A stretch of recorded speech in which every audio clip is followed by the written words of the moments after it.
Golfers, if you're struggling to break 90, I guarantee you're doing one, if not both, of these death moves in your backswing. They're robbing you of solid contact, distance, and accuracy. Today, we're going to talk about what those two death moves are, how you can fix it, and how you can get yourself to break 90. So let's check it out. Okay, so the first death move that I see in the backswing revolves how the hips or the lower body moves. Now, what you'll typically want to see from all the best players is you will see a turning of the hips, okay? Now, the issue that I see with a lot of golfers, under the pretense of trying to load or shift their weight, is their hips will tend to look something like this, where we sway or slide off the golf ball. And you'll see that, you will see, in fact, all of my weight onto my back foot. The problem with this is that if my hips are sliding or swaying off the golf ball, I'm going to be prone to hitting the ground back behind the golf ball, or I'm going to be prone to having to bend my arms to avoid hitting the ground, and then I hit the top shot. Okay, so if you look at the best players, they do not sway or shift their hips off the golf ball. Instead, what you will see them do as they get to the top of the swing, their hips will actually be moving towards the target. Right? So if you look at it from the behind view here, you will see that the right hip is moving to where the tailbone is in the setup, or you can think about the tailbone turning towards the target, right? So a good drill for that would be simply if you take a noodle here, and if I just put this right in the ground here and just set it right off my right hip like so, right? If I were to do this incorrectly, my hips would be moving into this or bumping into it, okay? That puts too much weight onto my back foot. That's going to make me prone to hitting the ground before the golf ball. What we want to see is that at the top of my swing, that I've actually created a little bit of space between my hip and this noodle. And so notice when I do that correctly, I've got some space here. And notice where my right hip is actually turning. It's turning behind me, not trying to turn it behind or off the golf ball, right? Now, what do I need to be doing in order to do that? Well, again, watch my legs as I do this. When I do it incorrectly, watch how my right knee stays very flexed, okay? That's gonna give me a tendency to be moving off this golf ball. Conversely, when my right leg or my trail leg here extends or straightens, that allows my hip to turn, and that will allow me to turn my hips behind me. Okay, so again, they do it incorrectly. There I am swaying, my hips moving laterally, moving away from the target. What do the best players do? You will see their hips actually moving towards the target in the backswing, and then even more on the follow through. Right? Okay, so the first death move that I see for golfers that struggle to break 90 in their backswing is the hips swaying. We see this right hip moving away from the target. So what's a simple cue that we can have? First thing we need to make sure that we're doing is that the right hip is turning behind me or towards the target, okay? Not moving this way in an effort to move weight onto my back foot. Now, if I do it correctly and my hip turns behind me, I might feel a little bit of weight on the inside of my right foot. That's fine, but it is not looking something like this, okay? So again, set up to the golf ball. We're gonna make sure our first feel is gonna be the right hip turning back behind me. A good way to do this drill, another way, I've got this noodle here. Another way would be to take my right hand off the golf club and just envision that someone was standing back behind me, keeping the left hand on the club. I'd want to turn and look back to them. And what do you notice what has to happen in order for me to look behind me is my right hip has to turn back behind me as well. If I moved this way, it's going to be really difficult for me to look back behind me, okay? So First key is going to be the right hip turning behind me or towards the target. All right, so that's the first death move.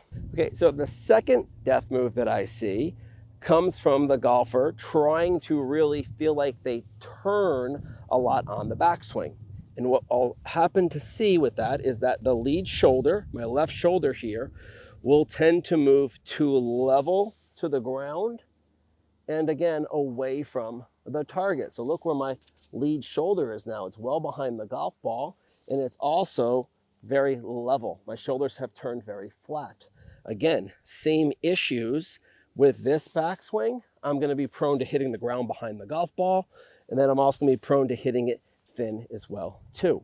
What do the best players do? The best players in their backswing, their lead shoulder is going to be turning, but turning down towards the golf ball. So notice what that looks like here. My left shoulder is down right underneath my chin, is pointed at the ball, and you'll see my shoulders have now turned, but they're on a tilted angle. And that's something that you don't hear a lot about, is this tilting or side bending in the golf swing. But if you think about where that comes from, it does make perfect sense. If you envision golf being played right up here like baseball, played on a tee that was at eye level, what would this golf swing look like? Well, all I would do was simply turn back and turn through. My shoulders would be turning at a right angle to where that golf ball was, right? Would it make sense for me to make a swing where I went like this? Would it make a sense to make a swing that looked like this? It would make sense that I would just turn back and turn through. Well, the good news is in golf, I am just doing that. But the difference is golf's not played up here. It is played on an angle. So while I am turning my body, and that right hip you can see again is turning where? Back behind me, I also need to make sure that my left shoulder, my lead shoulder, is tilting down. That's going to keep me in my inclination to the ground. That's going to allow me to hit more solid golf shots and get more power. So again, done incorrectly, this lead shoulder is going to look something like this. And as I do it here, I'm covering the golf ball. I can't see the ball. My left shoulder is covering it. Done correctly, we're going to see this left shoulder tilting down towards the golf ball. Okay, so again, it's going to look like this. Left shoulder down. So again, so now we're going to blend the two together. So again, we're going to boil today down into two thoughts, and that is trail hip, turning towards the target, lead shoulder, turning down towards the golf ball. What does the poorest golfer do? Their trail hip will move away from the ball, and their shoulder will move up away from the golf ball as well. Right? So done incorrectly, we've got the hips either swaying and or the lead shoulder working this way, level to the ground. What do the best players do? They blend these two together. Their right hip turns behind them while the left shoulder turns down. And when I do that, notice how stable I am over the golf ball, okay? My head's not moving, right? My body's staying very much in place. Again, how do I get there? Two cues. Right shoulder, hip to the target, or tailbone to the target. Lead shoulder to the ball. So tailbone to the target, lead shoulder to the ball. Okay, and just listen to the sound, right? There's the contact we're looking for. Done incorrectly, what do we get? It's going to look something this way. Okay, and look at how much movement I have back and forth. Not going to generate a lot of club head speed, not going to generate solid contact, going to be having trouble hitting more greens in regulation. So again, what are the two death moves that I see from the average golfer? First, the hips. The hips not turning, but sliding and getting too much weight onto this back foot. What does the right hip need to do? The right hip needs to turn towards the target. While that's happening, the lead shoulder needs to be working down towards the golf ball. And notice how my shoulders are tilted when I do that. Done incorrectly, the hips move this way and the shoulder moves high. That's going to really make it difficult for me to make solid contact. So again, 2 takeaways from today.